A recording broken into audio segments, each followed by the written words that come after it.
안녕하세요. 이현재입니다. 산재사고가 발생한 이후 산재보험에서 다 처리된다고 생각하시면 큰 오산입니다. 산재보험에서 이 다 되는 것이 아니죠. 산재보상금에서 이 부족한 금액은 사업주가 부담해야 합니다. 상당히 부담스러울 텐데요. 산재로 한 명이 아니라 다수에게 배상해 주어야 한다면 회사가 흔들릴 수도 있겠죠. 이 사업주 근심의 해결책, 바로 그 주인공은 근제보험과 단체보험인데요. 자세히 안내해 드리겠습니다. 사업주라면 근제보험이나 단체보험을 꼭 가입해야 하는 이유가 있습니다. 첫 번째는 이 노동자들의 권리 증대로 확대되는 산업재해 보상 영역을 대비해야 합니다. 두 번째는 산업재해로 인한 기업의 추가적인 배상 리스크를 대비하셔야 하는데요. 산재보험이 있는데 근제보험이나 단체보험으로 또 준비하라는지 의문이 드실 겁니다. 가뜩이나 사업주 입장에서는 회사가 보험료를 내야 하기 때문에 상당히 부담스럽죠. 그 이유를 지금부터 낱낱이 파헤쳐 드릴 텐데요. 먼저 이 산재보험이 처리되는 산업재해란 업무상의 사유에 따라서 4일 이상의 요양이 필요한 이 노동자의 부상, 질병, 장애 또는 사망을 말합니다. 이 산재보험이 처리되는 산업재해 유형에는 업무와 관련하여 우연하고 급격하게 이 외부의 영향으로 발생한 사고인 업무상 사고가 있고요. 그리고 이 업무상의 과로 등으로 인해서 뇌심혈관 계열 질환이나 신체에 부담을 주는 업무로 발생하는 근골격계 질환, 화학물질을 취급하거나 그에 노출되어 발생하는 질환 등의 이 업무상 질병이 있습니다. 그리고 출퇴근재해가 해당되는데요. 참고로 출퇴근재해 보상제도는 2018년 1월 1일 실시되었습니다. 이 산업재해 영역이 확대된 대표적인 제도인데요. 이 대중교통과 자가용, 도보 등을 이용해서 이 통상적인 경로와 방법으로 이 출퇴근하는 도중에 발생하는 사고도 산재 보상이 가능하도록 이 확대 시행된 거죠. 이때 통상적인 경로에 일탈이나 중단이 없어야 하는데요. 하지만 일상생활에 필요한 행위로 일탈 또는 중단으로 발생한 사고는 이 예외적으로 산재 보상이 가능합니다. 일상생활에 필요한 행위는 다음과 같습니다. 해당되는 행위들로 이 출퇴근 경로를 벗어나거나 사고가 발생하더라도 이 산재 보상을 해줘야 하는 거죠. 예를 들어 이 자택에서 회사까지 빨간 선처럼 이동하면 되는데요. 이 자녀를 이 유치원에 데려다 주기 위해서 회사까지 가는 경로와 다르게 데려다 주다가 만약에 사고가 발생하게 된다면 어떻게 될까요? 이 회사에 가는 경로가 분명히 아님에도 불구하고 업무상의 사유로 산재 보상이 가능해진 겁니다. 이 사업주 입장에서는 이 산재 처리를 하게 되면 이 당장의 보험료가 인상될 수 있기 때문에 근심이 생기겠죠. 산업재해의 이 영역의 확대로 이제는 이 출근길에 자련을 등교시키고 일용품 사러 갔다가 다쳐도 산재에 해당하니까요. 결국 강화되는 노동자의 인권 및 복지로 이 사업주는 걱정이 많아집니다. 최근 이 변경된 산업재해로부터 이 노동자들을 보호하는 근로복지공단의 조치를 살펴보겠습니다. 방금 소개해드렸듯이 2018년 1월 1일부터 출퇴근 중 사고도 산재보상을 받을 수 있는 제도를 마련하였죠. 그리고 2018년 7월 1일부터 이 산재보상을 받을 수 없었던 2천만 원 미만 이 소규모 공사 현장에서 일하는 노동자나 편의점이나 식당과 같이 이 상시 1인 미만 사업장에서 일하는 노동자도 모두 산재보상을 받을 수 있도록 개선되었습니다. 그리고 2020년 6월 9일 법률 개정으로 2016년 9월 29일 이후 발생한 이 출퇴근 재해에 대하여도 소급 적용이 가능해진 겁니다. 강화되는 노동자의 인권 및 복지로 인해서 이 산재보험에 적용되는 범위가 늘어나고 있는 건데요. 이 단순히 산재 처리를 하게 되면 이 보험료가 할증되기 때문에 사업주의 근심은 커져만 가능할까요? 아니죠. 잠시 신문기사를 살펴보겠습니다.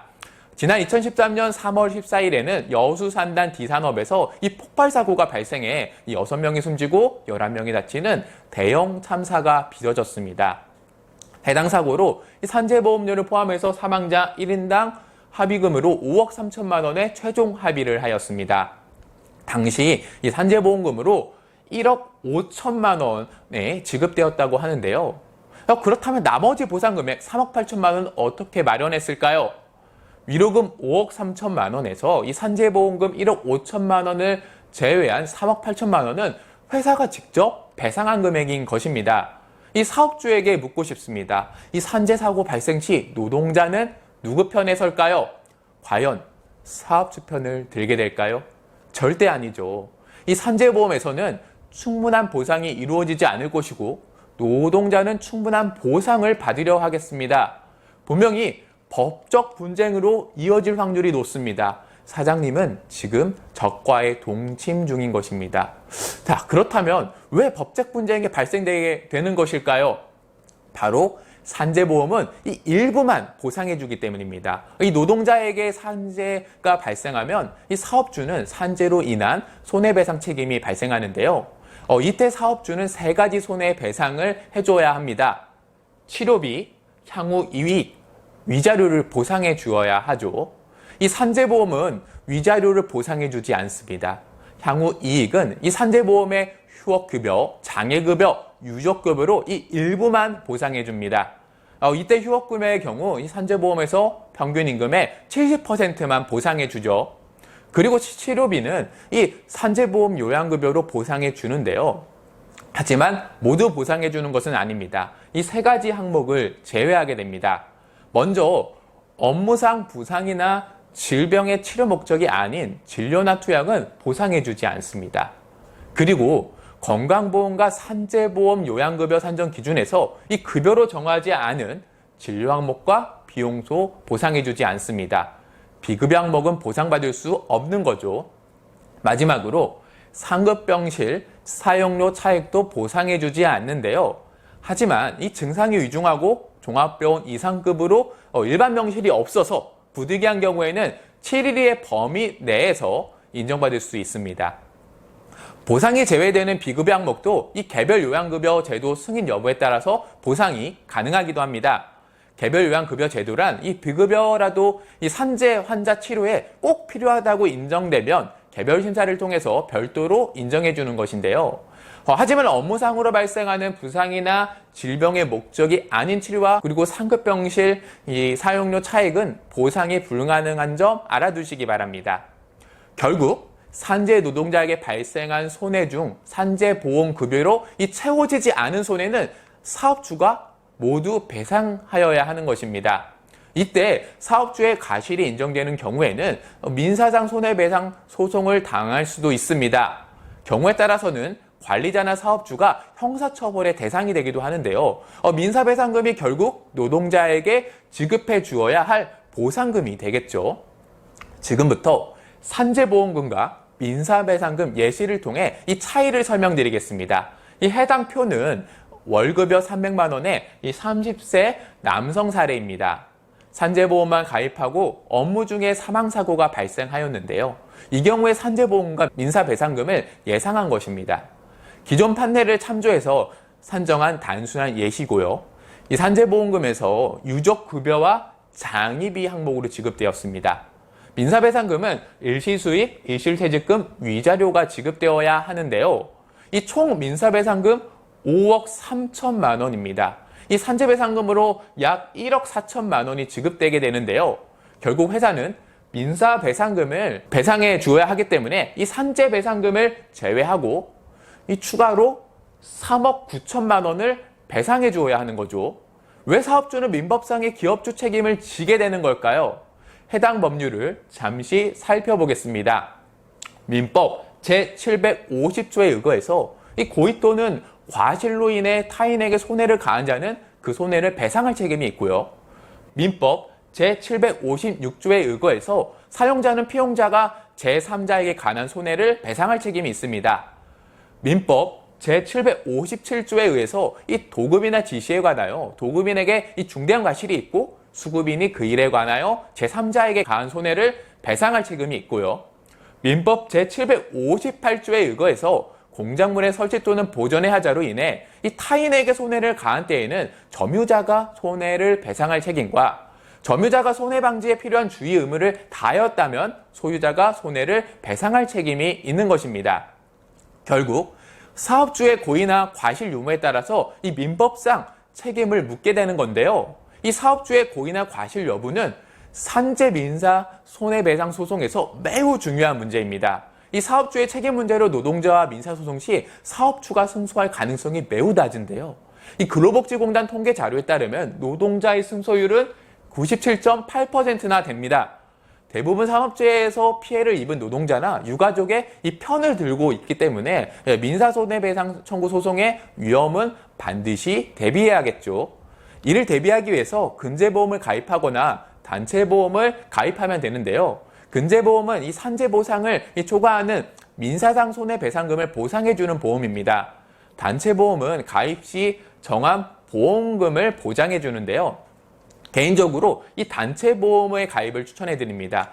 추천하는 이유를 산재보험, 근제보험, 단체보험 비교를 통해서 설명드리겠습니다. 단체보험을 추천하는 첫 번째 포인트는 이 보장 범위의 차이입니다. 산재보험과 근제보험은 업무상 재해에 국한되는 반면에 단체보험은 재해 시 무조건 보장이 가능합니다. 산재보험과 근제보험은 법적 시비 소지가 많겠죠. 하지만 단체보험은 하루 24시간 365일 언제라도 재해가 발생하면 보장이 가능합니다. 단체보험을 추천하는 두 번째 포인트는 보상 한도의 차이입니다. 근제보험의 경우 산재보험 보상금을 초과하는 이 민사소송 배상금만 보상해주는 반면에 단체보험은 이 가입 시 정한 보험금 전액을 보장이 가능하죠. 결국 근제보험만 가입했다면 이 피해 노동자나 유가족이 피해액만 직접 보험금을 수령하게 됩니다. 하지만 단체보험의 경우 그 이상의 보험금을 회사가 수령하게 되고 산재보험과 근제보험에서 보상해주는 그 이상의 금액도 피해 노동자 유가족에게 지급을 해줄 수 있는 거죠. 산재사고 시에도 충분한 보상을 통해서 이 종업원의 로얄티가 저하되거나 복지에 대한 불실이 생기는 것을 미연에 방지할 수 있는 것입니다.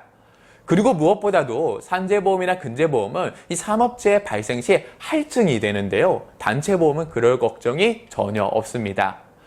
사실 할증이 무서워서 산업재해를 숨기기도 하고 이로 인해서 노동자와 큰 갈등이 생기고 소송으로 이어지기까지도 합니다. 단체보험을 추천하는 네 번째 포인트는 보험 만기 시의 차이입니다. 산재보험이나 근제보험은 이 납입한 보험료가 소멸되는 반면에 단체보험은 계약기간이 끝나게 되면 환급금을 받을 수 있도록 선택도 가능하기 때문입니다. 이 환급된 자금을 다양하게 활용도 가능하겠죠. 마지막으로 이 단체보험 가입 시 몇 가지 체크 포인트를 소개해 드리겠습니다. 먼저 민사배상금 그 이상 충분한 금액을 보장받을 수 있도록 가입 금액을 설정하는 것입니다. 민사배상금은 이 사업주의 과실이 있어야 발생하지만 법원에서는 민사소송 시 노동자의 편을 들고 있기 때문에 미리 해당 금액 수준을 대비해서 납부할 건 없겠죠. 그리고 사업주의 과실 여부를 찾기 위해 이 사업장을 턴다면 먼지가 안 나지는 않으니까요. 그리고 노동자 퇴직 시 해지하지 않고 이 피보험자인 노동자를 교체하여 만기시까지 유지할 수 있는지 체크하시기 바랍니다. 마지막으로 단체보험은 계약자가 회사, 대상자인 피보험자는 노동자, 보험금을 받는 수익자는 회사나 노동자로 선택하게 되는데요. 이때 개별 피보험자의 명시적인 동의를 얻어 보험금 수익자를 회사로 지정하는 걸 추천해 드립니다.